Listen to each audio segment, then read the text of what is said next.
Primeramente, ¿qué es el estado de flujo efectivo? Así hablándolo así directamente. Es un estado financiero que muestra las entradas y salidas de efectivo y equivalentes de efectivo, ¿no? Básicamente estamos hablando de los cobros y los pagos. Ahora, estos movimientos de entradas y salidas de efectivo tienen que clasificarse. Llevan una clasificación tipo, que es actividades de operación, de inversión y de financiamiento. ¿Eso quién lo sostiene? La NIC número 7. La NIC número 7 me regula, me establece los lineamientos técnicos. ¿Ya? Y un punto muy importante que hemos creído por conveniente resaltar es aquí, ¿no? Es aquí. ¿Cuál es el objetivo principal de la NIC 7? Evaluar la capacidad de la entidad para generar efectivo y sus necesidades de liquidez. Eso es importante.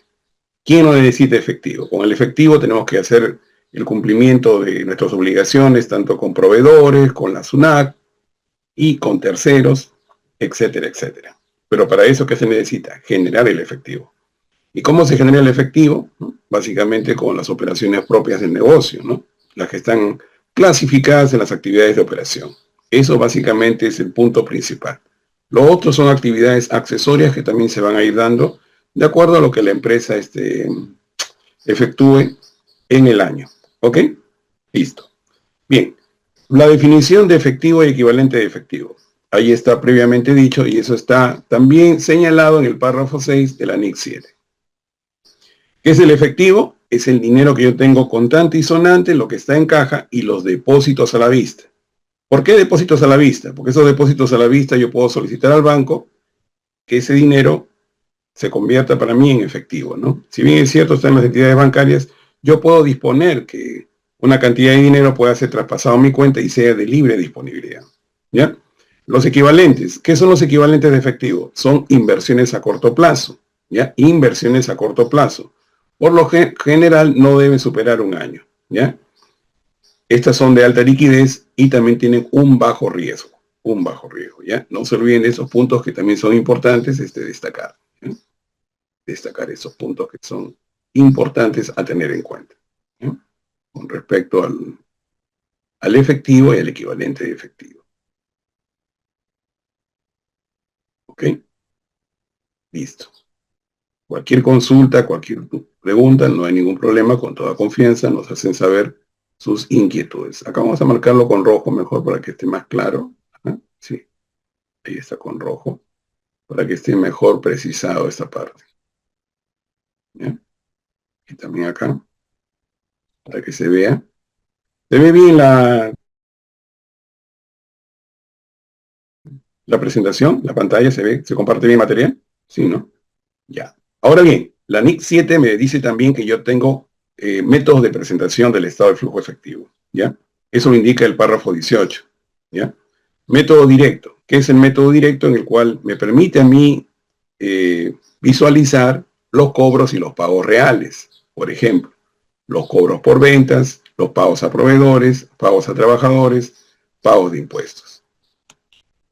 A través de este método yo puedo determinar realmente qué es lo que yo estoy pagando y lo que estoy cobrando en efectivo durante el periodo, ¿ya?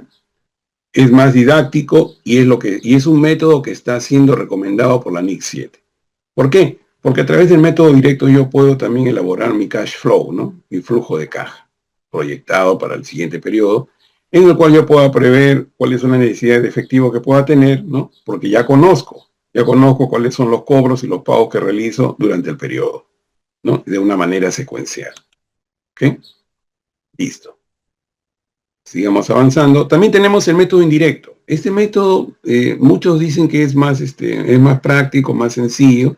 ¿Por qué? Porque se parte de la utilidad neta y se realiza también ajustes. Hay ajustes que se tienen que realizar. Recuerden ustedes que hay partidas que no implican un movimiento de efectivo, ¿no? Por ejemplo, la depreciación, la amortización.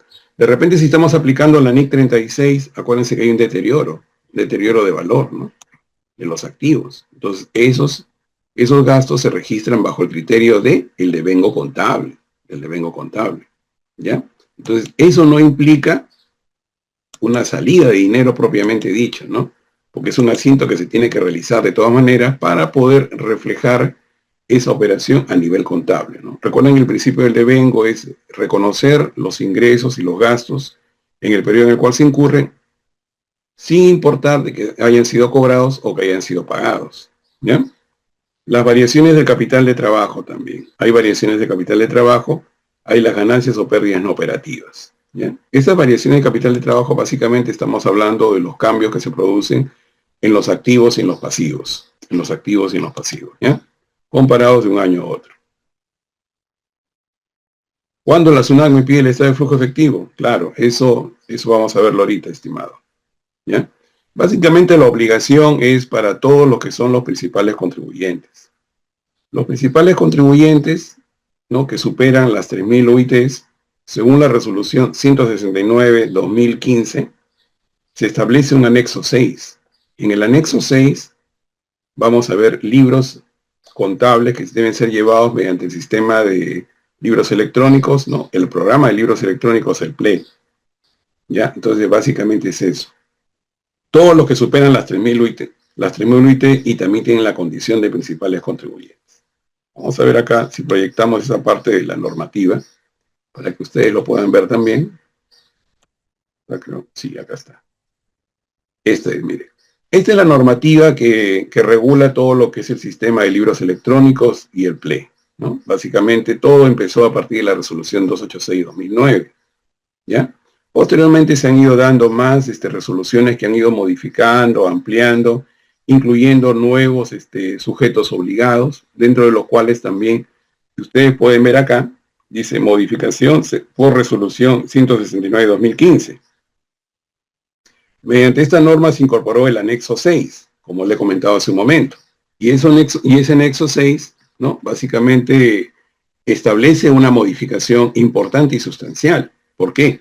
Porque establece que los sujetos designados como principales contribuyentes PRICOS están obligados a llevar de manera electrónica, entre otros, el libro de inventarios y balances, siempre que, acá vienen las dos condiciones, se encuentren obligados a llevar ese libro según las normas de la ley de impuesto a la renta y sus ingresos brutos del ejercicio anterior sean iguales o superiores a 3.000 UITs. Entonces ya tenemos la regla de juego debidamente establecida, ¿no? ¿Qué me dice ahí? Normalmente, ¿quiénes son los que llevan, cómo se llama, una contabilidad completa? Los que están en el régimen general. Régimen general. Ahora también los que están en el MIPE tributario, recuerdan que también hay ciertos tramos, ¿no? Los que pasan de 300 UIT, 500 UIT, hasta 1.700 también ya tienen la obligación del libro de inventarios y balances, ¿ya? Y también tenemos que ver los que en el año anterior nuestros ingresos hayan sido igual o superiores a 3.000 UITs, ¿ya? Básicamente esos son los principales contribuyentes y estos son los criterios con los cuales la SUNAT ha establecido para que los contribuyentes tengan el debido conocimiento y puedan cumplir con sus obligaciones tributarias formales, básicamente. ¿Ok, Juan? Entonces, eso me parece que ya está claro, y también para todos los que están en estos momentos acompañándonos, ¿no? Estos son los criterios, ¿no? Que se encuentren obligados a llevar ese libro según las normas de la ley del impuesto a la renta, y ingresos brutos del ejercicio anterior sean iguales o superiores a 3.000 UITs. Básicamente, y eso está regulado por la resolución 169/2015, ¿ya? Miren, esto empezó a partir de enero del 2016, empezó esta obligación de llevar este libro de forma electrónica para los PRICOS, ¿ya? Y entró en vigencia lo que es el anexo número 6, ¿ok? Básicamente es así. Listo, estimados. Entonces yo creo que con eso, me parece que esto está claro. Regresemos nuevamente al Word para continuar también con los demás puntos. Y también hay un punto muy importante que quisiera destacar, para que no me olvide, que a veces cuando estamos ahí concentrados, no queremos dejar ningún punto pendiente. El libro de inventarios y balances, recuerden ustedes, es un libro vinculado a asuntos tributarios. ¿Eso quién lo establece? Lo establece la resolución 234/2006, que también vamos a en este momento compartir en pantalla. Esa resolución lo establece de esa manera, ¿ya? Y en el libro de inventarios y balances hay un formato, que es el formato 3.18. Este formato 3.18, acá también en ese tiempo cuando se dio esta resolución, ¿no?, que es en el año 2006, estableció también quiénes eran los sujetos obligados, ¿no? Los deudores tributarios. Y acá me señala los tramos de los ingresos de acuerdo a las UITs y en los periodos en los cuales empezaba a ser aplicable el uso de este y llevado de este libro de inventarios y balances en formato físico, Acá dice bien claro que para el ejercicio 2008, deudores tributarios que hayan tenido ingresos brutos mayores a 4.500 UITs, ejercicio 2009, también deudores tributarios con ingresos brutos mayores a 2.000 UITs, y a partir del 2010, ¿no?, deudores tributarios que en el ejercicio anterior hayan obtenido ingresos brutos mayores a 1.500 UITs. Este es el formato físico, ¿ya? El 3.18. De repente hay algunos que lo están llevando actualmente. También en el curso que vamos a desarrollar, se les va a explicar mediante una macro cómo se puede hacer el llenado de este formato del estado de flujo efectivo que forma parte del libro de inventarios y balances, tanto en formato físico como en formato electrónico, ¿ya? En el formato electrónico, lo que ha cambiado básicamente es este formato del inventarios y balances, estado de flujo efectivo, se subdivide. ¿Por qué? Porque hay formato 3.18 y formato 3.25. El 3.18 es para que yo pueda presentar el estado de flujo efectivo desarrollado bajo el método directo. Y el 3.25 es el estado de flujo efectivo desarrollado bajo el método indirecto. Ahora bien, ese es en el formato electrónico. En el formato físico, en este formato 3.18 se presenta el estado de flujo efectivo método directo y también indirecto. ¿Por qué? Porque ahí tiene la conciliación. Recuerden ustedes que la conciliación básicamente es el desarrollo del flujo efectivo bajo el método indirecto. ¿Ok? Listo.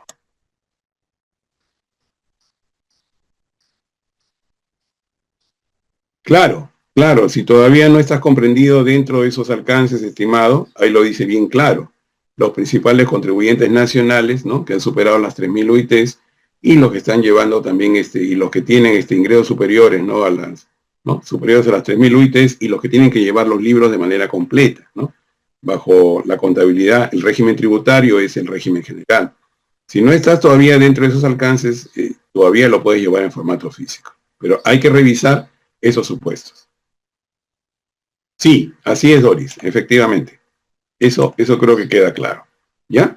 Entonces, esos apuntes quería yo indicarles para que ustedes lo tengan presente, porque estos puntos también van a ser materia de desarrollo en el evento que vamos a lanzar. Una vez que terminemos, ya Jason va a hacer todo lo que es en la parte de la publicidad del curso, con sus beneficios y todo lo que va a abarcar ese curso que vamos a llevar a cabo ya de repente en una semana más. ¿Ya?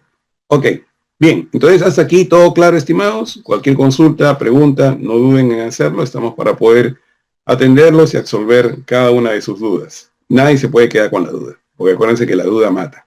¿Ya? Ok, vamos a seguir entonces con este pequeño resumen. Seguir compartiendo. Realmente en la práctica lo más usado es el método indirecto. ¿Ya?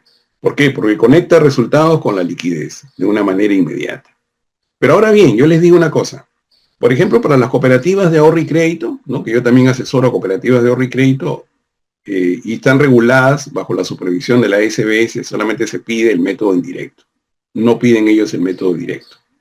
Las empresas privadas, ¿no?, que cotizan en bolsa, y también tienen que presentar información financiera auditada a la SMB, que es la Superintendencia de Mercados y Valores, anteriormente era conocida como la CONACEP. Ellos sí tienen que presentar el estado de flujo efectivo desarrollado bajo los dos métodos, método directo y método indirecto. Se tiene que presentar de esa manera. ¿Ya? Hay un formato en el cual se presenta la información financiera, tanto del estado de situación financiera, el estado de resultados, el estado de cambios y el flujo de efectivo. ¿Ya? Ok. Entonces aquí vamos a hacer también ya un pequeño paréntesis para poder hacer un desarrollo con un caso práctico bastante sencillo, pero que lo cual nos va a indicar cuál es la metodología y la forma más práctica de poder hacer el flujo efectivo. Obviamente que este es un pequeño Excel en el cual vamos a hacer estos cálculos y hacer este desarrollo. Ya a los que van a participar en la clase se les va a entregar un macros, y toda la clase va a ser desarrollada con macros y con ejemplos de un caso real, de un caso de información real. Miren, por ejemplo, aquí tenemos datos que ya yo tengo que considerar. Por ejemplo, las actividades de operación. Ahí tenemos lo que es el cobro por ventas, ¿no? Cobro a clientes, 195.000 soles, pagos a proveedores, 106.000, pagos por gastos operativos, todos sabemos cuáles son los gastos operativos, ¿no? Los gastos de administración y de ventas, 40.000 soles, pago del impuesto a la renta, 8.000. Es importante que el pago del impuesto a la renta también se presente en el flujo efectivo de manera separada de los otros pagos de tributos y contribuciones, ¿ya? Eso sí, sí o sí se tiene que presentar de esa manera porque tenemos que ver cuánto es el importe del impuesto a la renta que hemos pagado en el año y de ahí ver cuál es su implicancia, ¿no? Si de ahí se ha cobrado o se ha pagado, ¿ya? Y este es un flujo neto de operación directo, ¿ya? En las actividades de inversión, ¿qué vamos a ver? Vamos a ver acá los desembolsos de dinero que las empresas realizan para compra de activo fijo, también compras de intangibles, venta de activo fijo, ¿no? También se puede comprar acciones, se puede vender acciones también. En este caso, el enunciado nos dice que tenemos una compra de activo fijo por 25.000 soles y una venta por 5.000. Tenemos las actividades de financiamiento, que son actividades que nos proveen una fuente de fondeo, ¿no?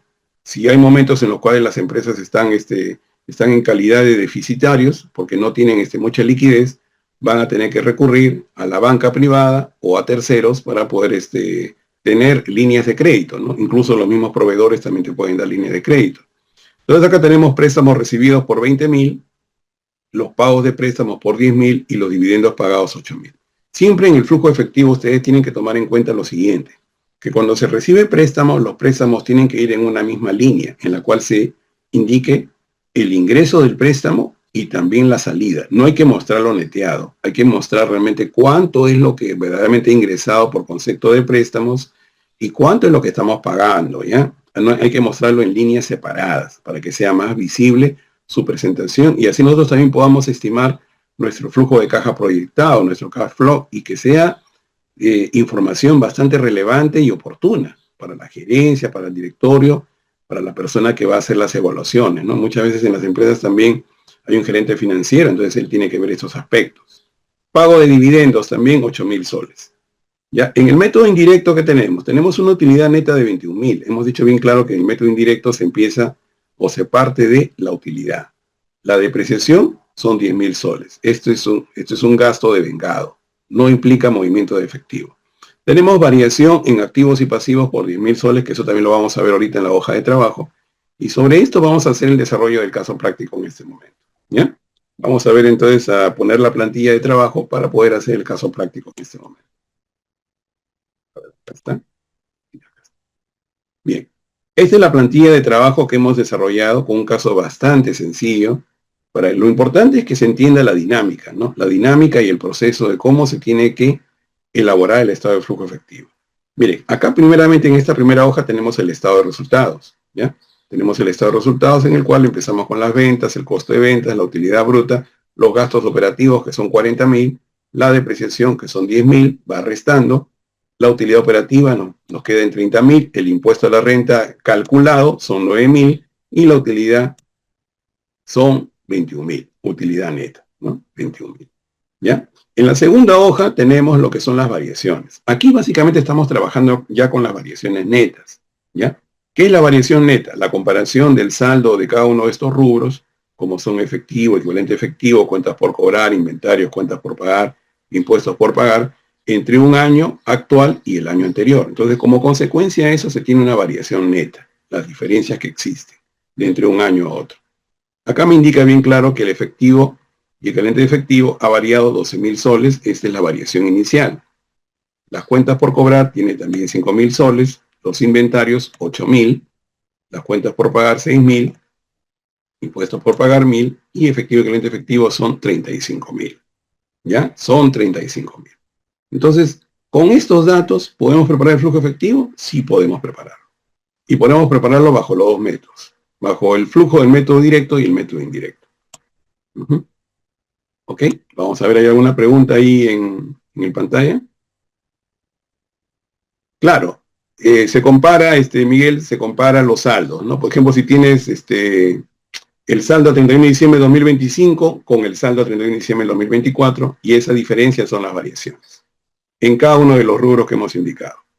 efectivo equivalente efectivo, cuentas por cobrar, inventarios, cuentas por pagar, impuestos, capital si hubiera, ¿no? En este caso no me está reportando ninguna variación en capital, seguramente no ha habido ningún aumento, y es así. Bien, entonces vamos a hacer el desarrollo. Vamos con el método directo primeramente. Método directo. Aquí está. Por ejemplo, aquí en esta plantilla que se ha preparado para esta clase modelo, básicamente para eso vamos a ver las clasificaciones por actividad. Operación, inversión y financiamiento. Acá está. Cobro a clientes, pagos a proveedores, pagos por gastos operativos, pago del impuesto a la renta. Todo esto va a ir dentro de la clasificación de actividad operacional. ¿Ya? Lo que es la compra del activo fijo, la venta del activo fijo, básicamente es actividad de inversión. Y lo que hemos mencionado hace un momento, lo que es los préstamos recibidos, los pagos de préstamos, los dividendos pagados, están incorporados en la actividad de financiamiento. Y aquí vamos a hallar la variación neta del periodo. Entonces, ¿cómo hacemos? Mire, voy a enlazar información entre varias hojas. Por ejemplo, voy a ponerle acá más, cobro a clientes, vamos a tomar acá lo que es las ventas, y vamos a restarle lo que es la variación de las cuentas por cobrar. ¿Ya? Y ahí ya me da el resultado, que son 195.000. 195.000 es lo que se ha cobrado en el año, de esas ventas del periodo de 200.000. Entonces, ese es el primer paso que hemos hecho.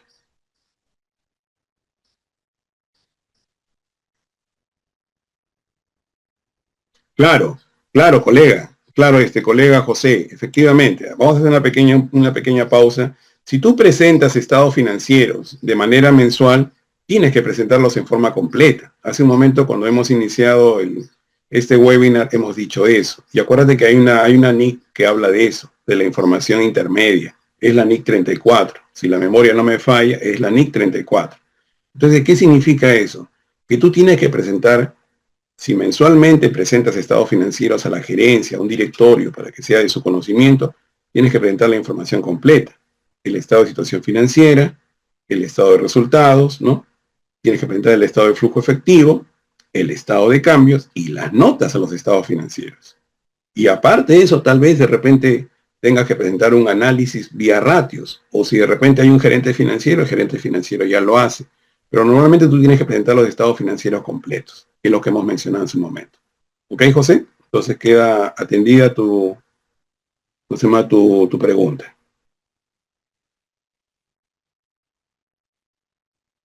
Claro. Acá Uber dice, disculpe si presento estados financieros trimestrales, comparo mi flujo efectivo con los trimestrales anteriores o con el estado de flujo efectivo anual anterior. Ya, mira, si tú vas a hacer primeramente, estimado Uber, si vas a hacer un estado de flujo efectivo al 31 de marzo, eso tienes que compararlo con el 31 de diciembre del año 2025, si vas a hacer el 31 de marzo del 2026. Si vas a hacer de aquí en adelante tu flujo efectivo con fecha de corte 30 de junio, ya tienes que compararlo también con el del 31 de marzo y así sucesivamente. ¿Ya? ¿Ok? Listo. Vamos a seguir desarrollando. Entonces acá ya hemos desarrollado los cobros a clientes. Vamos a ver ahora lo que son pagos a proveedores. Pagos a proveedores, vamos a verlo en este momento, ¿ya? ¿Ok? Esperemos no distraernos. Vamos a apagar el celular también porque a veces llaman y nos desconcentra. Entonces, pagos a proveedores, ¿cómo lo hacemos? Igualito ponemos acá más pagos a proveedores. Vamos a tomar lo que es el costo de ventas, ¿no? Porque es básicamente todo lo que es este caso es un caso comercial, ¿no? Un caso comercial es por mercaderías. Y vamos a ver también la variación que hay en inventarios y en cuentas por pagar. Ya, ok. Acá me parece que acá tenemos que cambiar en la fórmula. Acá en esta variación de acá se pone menos por la ley de los signos y efectivamente ese es el flujo efectivo de pagos a proveedores, 106.000. Pago por gastos operativos. También vamos acá a enlazar esa hoja del método directo con el estado de resultados. Acá está, gastos operativos, acá está. Estamos hablando de gastos de administración y gastos de ventas, 40.000 y pago del impuesto a la renta. Entonces acá tengo que tomar el impuesto resultante que está registrado en el estado de resultados, más o menos la variación que tengo en los estados financieros, básicamente en el estado de situación financiera, que en este caso es 1.000 soles. Entonces ahí me dice ya bien claro que solamente de esos 9.000 soles que tengo como impuesto calculado en el año, ¿no? Solamente he pagado 8.000 soles. 8.000 soles. Entonces ya tengo mi flujo neto de efectivo de la actividad operacional, que son 41.000 soles. Ahora, ¿qué tengo que agregar acá? Tengo que agregar la compra de activo fijo, que es una salida de dinero, es un desembolso, y la venta de activo fijo, que es un ingreso. Entonces, vemos en el caso, hemos dicho que son 25.000 soles, 25.000 soles, entonces pondríamos acá arriba, en compra activo fijo, menos 25.000 soles. Y acá pondríamos en el ingreso por venta son 5.000 soles. Ya está. Entonces ya tenemos el flujo de neto de la actividad de inversión, que sería menos 20.000 soles. ¿Ya? ¿Por qué? Porque el flujo en esta actividad ha superado, ¿no? Las salidas de dinero han superado a los ingresos. ¿No? Es un flujo negativo ahí. Listo.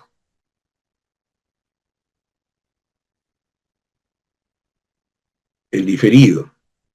El diferido, eso hay que hacer un ajuste, estimado. Al tomar el impuesto de renta incluye el diferido, no reflejaría lo pagado de renta durante el ejercicio. No, el diferido, eso se va a netear también. Eso no tiene impacto en el, ¿cómo se llama? En el estado de flujo efectivo. Y ahí, Hilton, eso no tiene impacto. No tenemos que ver lo que está efectivamente pagado. El diferido básicamente es por una estimación, es por una estimación de lo que me dice la NIC 12. ¿Ya? Eso se tiene que... No, tampoco nosotros. Tiene una manera de hacer un ajuste y eliminación ahí, ¿ya? Porque eso no implica salida de dinero, ¿ya? Acuérdate que es una estimación. Entonces, acá en actividad de financiamiento, vamos a poner ¿cuánto es el préstamo que nos han otorgado? 20.000, ¿no? 20.000, es un préstamo recibido. De repente le hemos pedido al BCP, nos prestó 20.000, y acá tenemos también pagos de préstamos. Los pagos de préstamos son 10.000 soles, vamos a colocar acá menos 10.000 soles, se han hecho pagos. Como les digo, para la correcta presentación del flujo efectivo, nosotros tenemos que desagregar. Ahora bien, cuando yo les enseñe en la clase el formato que es de la Superintendencia de Mercados y Valores, que guarda relación con la estructura del libro electrónico para el flujo efectivo, tanto formato directo, ¿no? Método directo como método indirecto, que también la SUNAT ha establecido electrónicamente, son los mismos criterios, son los mismos conceptos, son los mismos códigos que se presentan, porque ojo que en los libros electrónicos se presenta la información mediante códigos y mediante números. Ya el sistema de SUNAT tiene establecido esos códigos que representan a cada concepto, ¿ya? Y acá los dividendos pagados, que si no me equivoco, son 8.000 soles. Ya está. Entonces, miren, ¿cuál es la interpretación que puedo dar yo aquí? Acá, aparentemente estoy bien. ¿Por qué? Porque, miren, tengo un flujo positivo en las actividades operacionales. Quiere decir que sí, la empresa tiene la capacidad de poder generar flujo de efectivo, ¿no? Flujo efectivo en función a sus ventas, que es su ingreso principal. Y sus pagos están debidamente controlados porque no exceden, miren. Tengo un flujo positivo ahí, 41.000 soles. De inversión sí es negativo porque hay más salidas de dinero que ingresos. Puede darse eso también en la práctica. ¿Ya?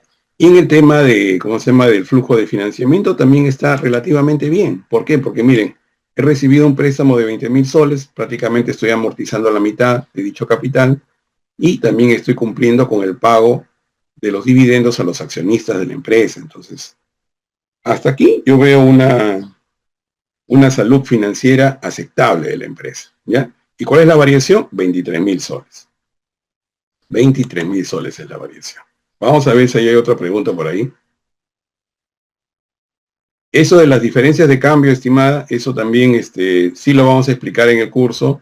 Las diferencias de cambio, básicamente lo que afectan al efectivo y equivalente de efectivo, eso se tiene que presentar en forma separada. Pero para ello hay que hacer todo un análisis, No siempre los sistemas contables nos dan ese monto exacto para que nosotros podamos colocar esa diferencia de cambio que solamente afecta a las cuentas del efectivo y cliente efectivo, ¿no? Por decir, si yo tengo una cuenta, si tengo dentro, yo tengo que ver mi cuenta 10. En mi cuenta 10 tengo que ver cuáles son los movimientos de incremento o disminución con respecto a la diferencia de cambio. Porque puede ser que en la cuenta 10 yo tenga una cuenta corriente en el BCP en moneda extranjera, una cuenta corriente en moneda extranjera del Interbank, del BBVA, de otros bancos. Puedo tener dinero en efectivo, también en moneda extranjera. Entonces, yo tengo que ver esa diferencia de cambio, básicamente. ¿Ya? Esa diferencia de cambio en la que yo tengo que poder, ¿cómo se llama?, identificar y separarla y presentarla en una línea aparte. Claro, José, si desarrollas el estado de flujo efectivo mediante el método directo, que es lo que estamos haciendo, con eso puedes determinar tu flujo de caja. Tu flujo de caja, no tanto libre, sino el operativo, ¿no? El operativo, y puedes hacer tu proyección vía cash flow, que eso también lo hemos mencionado hace un momento. ¿Ya? Entonces, miren, ya tenemos 23.000. Ahora, lo importante de esto del flujo efectivo es que, miren, si yo lo hago tanto por el método directo o indirecto, al final la variación neta del periodo tiene que llegar a ser la misma. Eso sí, sí o sí tiene que conciliar, tiene que cuadrar. ¿Ya? Tiene que ser lo mismo. ¿Ya? No va a variar en nada. Entonces, aquí ya está desarrollado el método directo hasta llegar a la variación. ¿Qué falta incluir acá? Solamente faltaría incluir el saldo inicial, ¿no? El saldo inicial para llegar al saldo final. Nada más. Ese es lo único que falta. ¿Ya? Antes de llegar a eso, vamos a desarrollar el método indirecto y después vamos a ver cómo queda la conciliación. Bueno, acá hay una pregunta que hace Xiaomi, pero esa pregunta no está relacionada mucho con el flujo de efectivo, ¿no? Básicamente acá dice de que hay un edificio que está dentro del activo fijo y lo quiere repartir entre los socios como reparto de utilidad, ya que la empresa no tiene efectivo, y cuál seguirá siendo contable y si es válida esa operación. Bueno, esto tendría que analizarse primeramente, ¿no? Tendría que analizarse y tendría tanto por el contador, ¿no? La gerencia, tal vez el asesor legal, ¿no? Y ver si esto primeramente procede. Si procede, automáticamente se tendría que hacer un acuerdo. Un acuerdo para que vía ese acuerdo se haga, ¿cómo se llama? ¿No? Se haga esta operación y que todo esté legalmente transparente, ¿no? Para que se puedan hacer las operaciones que estás indicando. Ese es un tema de análisis, un tema de bastante ver la parte legal que no implique nada, ¿no? Tú dices que ese edificio lo quieren repartir entre los socios como utilidad. Bueno, no he visto nada de esos casos hasta ahora, pero bueno, sería bueno eso analizarlo bien bajo el punto de vista legal para ver que no haya ninguna implicancia y si se puede hacer, se hace, nomás no hay problema. Bien. Entonces ahora ya está acá, vamos con el método indirecto. El método indirecto, vamos a partir de utilidad neta, ¿no? Como hemos dicho, porque así lo establece también la NIC 7. Le ponemos acá más y ponemos acá, la utilidad está aquí, 21.000 soles. ¿Ok? Ahí está. ¿Qué más se tiene que agregar? La depreciación. No existen otros conceptos más, no hay amortización, no hay deterioro de activos, no hay nada, no hay de repente provisiones por litigios, esas provisiones que se hacen de acuerdo a la NIC 37, no hay nada de eso. Si hubieran ese tipo de provisiones, también se tienen que ajustar con la utilidad. Entonces la depreciación, vamos a tomarla de el estado de resultados, que está aquí, pero acá está en negativo. Si está en negativo, entonces, ¿qué tengo que hacer yo? También tengo que, la ley de los signos, ¿no? Menos también, tengo que poner menos y cojo este monto. ¿Para qué? Para que se haga positivo. Tiene que hacerse positivo. Aumento en cuentas por cobrar. Voy a ver cuál está la variación acá. La variación está acá, ¿no? Aumento. Cuando es aumento se va restando. ¿Ya?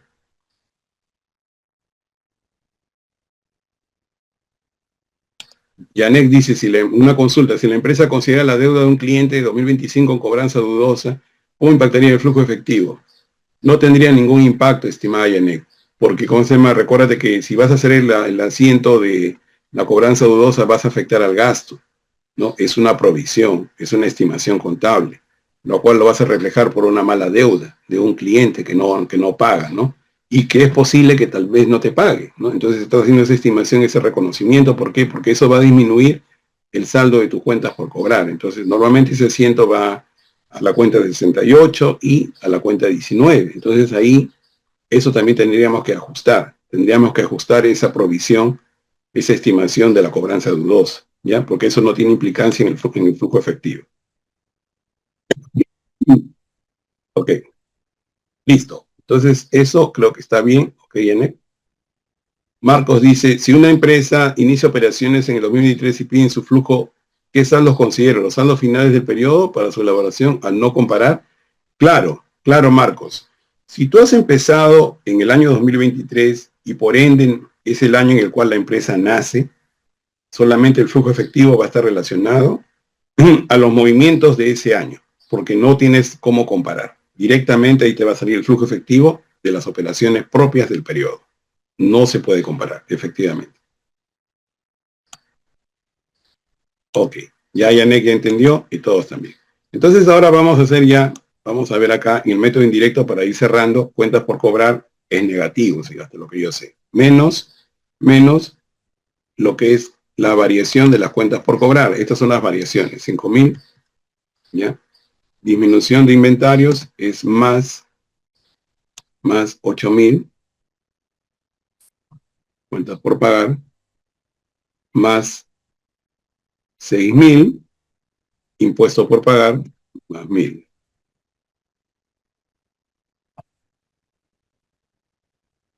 Ya está. A ver, acá algo creo que no está bien acá. Me parece que lo vamos a verificar bien, porque tenemos que llegar a los 41.000. Tenemos que llegar a los 41.000. Ahí está. Efectivamente, así es. Ahí está. El aumento de las cuentas por cobrar, ¿no?, va con negativo. La disminución es positivo, y llegamos a los 41.000. Ahora acá agregamos lo que es la salida por la compra del activo fijo, que son 25.000. Si no me equivoco, ¿sí? Son 25.000. Y 5.000 soles es el ingreso por la venta del activo fijo. Ahí está. Los préstamos recibidos hemos dicho que son, entonces acá el flujo es menos 20.000 en actividades de inversión. Préstamos recibidos, hemos recibido 20.000 soles. En los pagos que se han hecho solamente se ha pagado 10.000 soles, la mitad del capital, y los dividendos pagados son 8.000. Listo. Entonces llegamos a 23.000 en el método indirecto, la variación neta del periodo, y también acá también, en el método directo también. Eso tiene que llegar igual, exactamente lo mismo. Tiene que coincidir. Así lo hagas por un método o por otro método, tienes que llegar a la misma variación. ¿Ya? Y ahora, de aquí, para finalizar, vamos a la conciliación.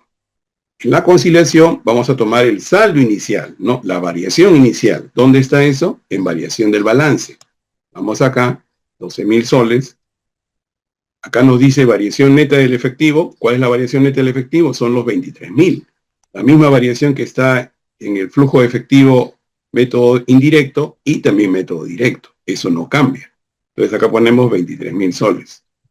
Entonces, si yo sumo esto, ¿cuánto me da? 35.000. Que es lo mismo que la variación final que tengo en caja al terminar el año. ¿Ok? Y de esa manera hemos desarrollado un flujo efectivo bastante práctico, un caso pequeño. Ya en clase se va a desarrollar un caso más amplio, con más puntos de vista de que ver, más temas por analizar, y eso es lo importante. Pero lo importante es que ustedes hayan entendido cuál es el proceso, la dinámica de poder desarrollarlo, y la información que tenemos, y poder aclarar esas dudas, ¿no?, que ustedes también han estado haciendo mediante sus preguntas, sus consultas. ¿Ok?